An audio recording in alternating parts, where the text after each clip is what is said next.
Assalamualaikum warahmatullahi wabarakatuh. Mahasiswa MM Universitas Pamulang. Hari ini kita akan belajar tentang metodologi penelitian untuk pertemuan pertama. Sekiranya kalau dalam pertemuan pertama kita baru bisa mengetahui apa sih sebenarnya research itu apa, metodologi itu apa. Research metodologi adalah dua kata yang dirangkaikan jadi satu, yang artinya memang satu sama lain itu tidak boleh dipisahkan. Adanya penelitian harus ada metode, adanya penelitian harus ada metodologi, karena tanpa itu maka tidak bisa disebut dengan metodologi penelitian. Apa sih sebenarnya research itu? Apa sih sebenarnya penelitian itu? Mengapa kita penelitian? Penelitian itu dilakukan untuk mengetahui, untuk memahami apa sih sebenarnya solusi yang akan kita lakukan untuk menyelesaikan setiap permasalahan. Karena pada intinya penelitian dilakukan itu based on-nya karena adanya masalah. Jika tidak ada masalah di dalam suatu kehidupan, tentu tidak perlu ada penelitian. Karena penelitian itu untuk menyelesaikan segala masalah yang ada. Maka untuk itu penting, ilmu pengetahuan lahir dari adanya pengetahuan. Maka penelitian itu penting untuk dilakukan. Penelitian dilakukan juga untuk mendapatkan data-data yang real sesuai dengan yang kita harapkan. Karena tentunya untuk suksesnya penelitian itu kita membutuhkan data yang akurat. Dan ini memberikan solusi bagi kita peneliti untuk memperlancar proses penelitian itu. Kemudian yang ketiga adalah informasi. Untuk mendapatkan informasi-informasi yang kita butuhkan dalam penelitian itu adalah jalannya. Karena terkadang ada informasi yang tidak bisa kita temukan, tetapi di dalam penelitian kita bisa menemukan informasi-informasi tersebut. Dalam penelitian ada karakteristik yang harus dipahami. Yang pertama adalah penelitian itu menyelesaikan suatu problem, mencari solusinya. Ini adalah salah satu karakteristik daripada penelitian. Mencari solusi daripada setiap permasalahan. Kemudian apalagi ini merupakan sebuah pengalaman, mengeksplor pengalaman secara empirik. Inilah tujuan daripada karakteristik, itu adalah salah satu karakteristik daripada penelitian. Kemudian mendapatkan observasi, melakukan observasi, mendeskripsikan segala sesuatu, apa yang kita lihat, apa yang kita dengar, dan apa yang kita rasakan. Itu adalah karakteristik daripada penelitian. Jika ada sesuatu hal yang tidak bisa dideskripsikan melalui pendengaran, penglihatan, dan apa yang dirasa, itu tidak bisa dikategorikan sebagai karakteristik penelitian. Kemudian, ini adalah untuk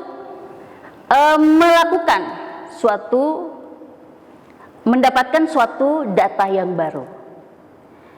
Terkadang untuk pengembangan data, pengembangan informasi, kita membutuhkan data-data baru. Setiap paradigma kehidupan pasti ada perkembangan yang terjadi yang selalu baru, ada pembaharuan. Nah, kalau ini merupakan karakteristik daripada penelitian. Karena kalau tidak ada pembaharuan data, maka tidak termasuk di dalam penelitian. Kemudian, Dalam penelitian itu harus memiliki desain sesuai dengan prosedur-prosedur yang sudah ditentukan oleh penelitian itu sendiri. Tentunya harus berdasarkan apa yang sudah ditentukan dalam konsep penelitian itu sendiri. Kemudian dalam penelitian ada hal-hal yang harus dimiliki dalam pengembangannya, termasuk skill, kemudian bagaimana mengkondisikan dengan literatur, kemudian ada analisis data di sana yang harus relevan dengan tujuan penelitian tentunya. Penelitian harus objektif dan logikal. Jadi kalau penelitian harus objektif dan logik untuk mendapatkan data yang memang relevan sesuai dengan arah penelitian kita. Kemudian yang selanjutnya adalah bentuk daripada karakteristik research itu involves the quest for answers to unsolved problem. Jadi memang penelitian itu kalau misalnya persoalan tidak ada jawabannya, pertanyaan tidak ada jawabannya, itu tidak termasuk dalam karakteristik penelitian. Kemudian tentu ada orang penelitian yang tadinya ada pembenaran, kemudian terjadi kekeliruan, harus ada pembenaran lagi, itu juga termasuk dalam karakteristik penelitian. Dan selanjutnya adalah mesti penelitian itu dicatat dan harus dilaporkan dengan seksama, karena ini harus tertulis. Bentuk penelitian itu selalu tertulis. Kita lihat apa sih scientific methodnya. Kalau tadi karakteristik, ini ada scientific method. Metodenya apa?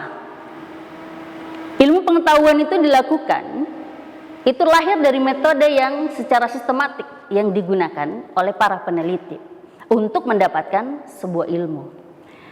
Kemudian fakta-fakta yang ada, data-data yang ada, itu harus kita kondisikan dengan hasil observasi, eksperimen, kemudian interpretasi. Karena sesungguhnya dalam metode itu sebenarnya adalah adanya observation, eksperimentasi, dan interpretasi. Itu yang penting harus dipahami. Kemudian, apalagi yang menjadi scientific method? Ini adalah kombinasi. Kita harus kombinasikan ketiganya itu agar supaya metode itu berjalan dengan baik. Bisa kita kondisikan, bisa kita dapatkan sesuai dengan apa yang kita harapkan ke arah penelitian itu sendiri.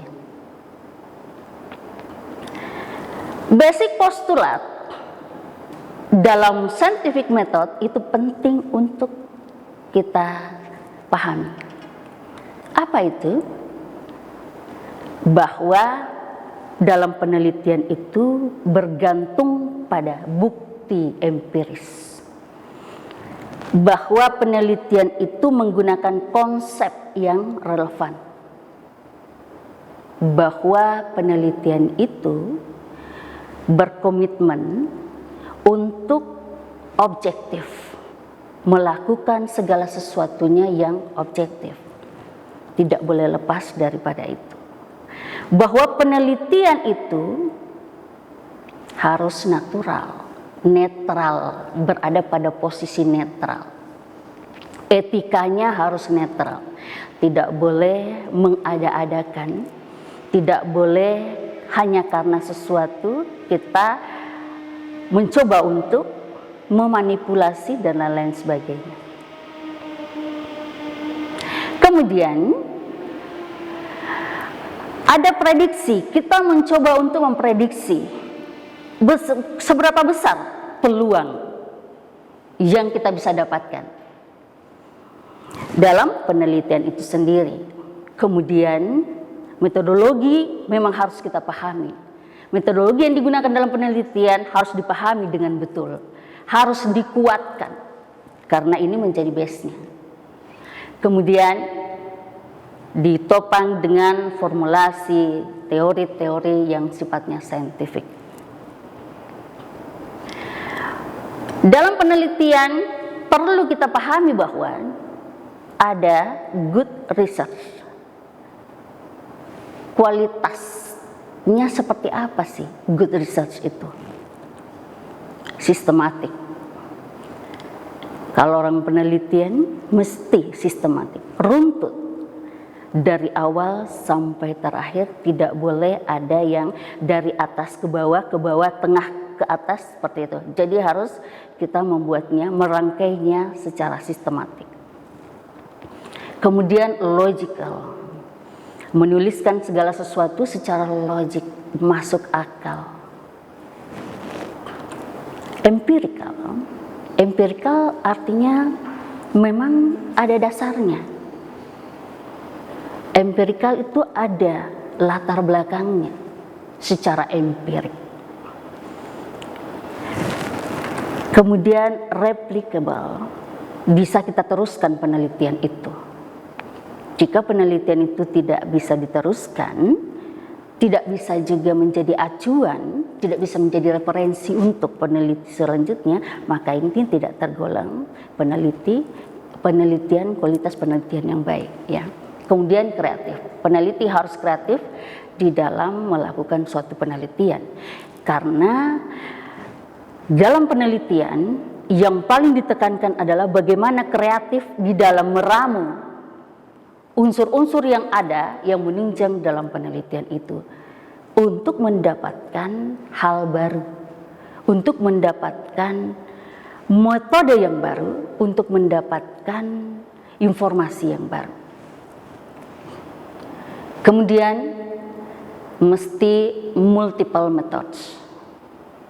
Jadi peneliti diharapkan untuk menggunakan metode lebih daripada satu, mengkombinasikan metode yang ada supaya memperkaya hasil penelitian itu sendiri.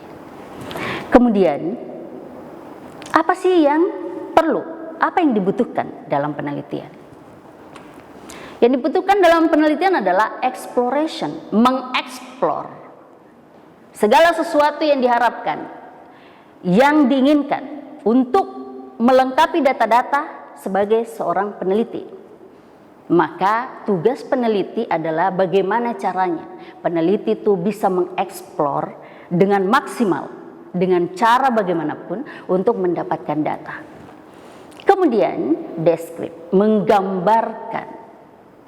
Peneliti harus mampu untuk menggambarkan apa saja yang didapatkan dari hasil penelitian itu, dari hasil mendapatkan data itu. Kemudian didiagnosa. Biasanya diagnos ini kadang-kadang kalau kita di magister manajemen tidak menggunakan diagnos karena kita adalah sains ya. Tapi kalau orang yang misalnya kedokteran dan lain-lain sebagainya itu mesti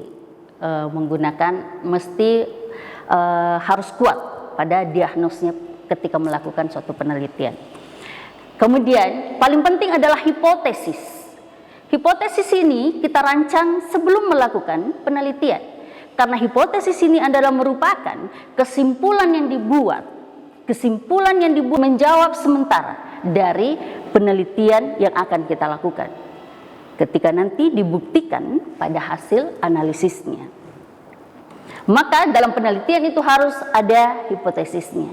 Kemudian mesti memahami penelitian ini apakah sifatnya induktif ataukah deduktif, karena ini penting.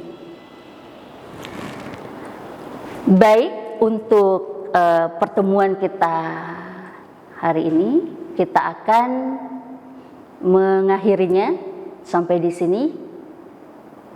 Kita akan sambung kembali di pertemuan berikutnya. Terima kasih. Assalamualaikum warahmatullahi wabarakatuh.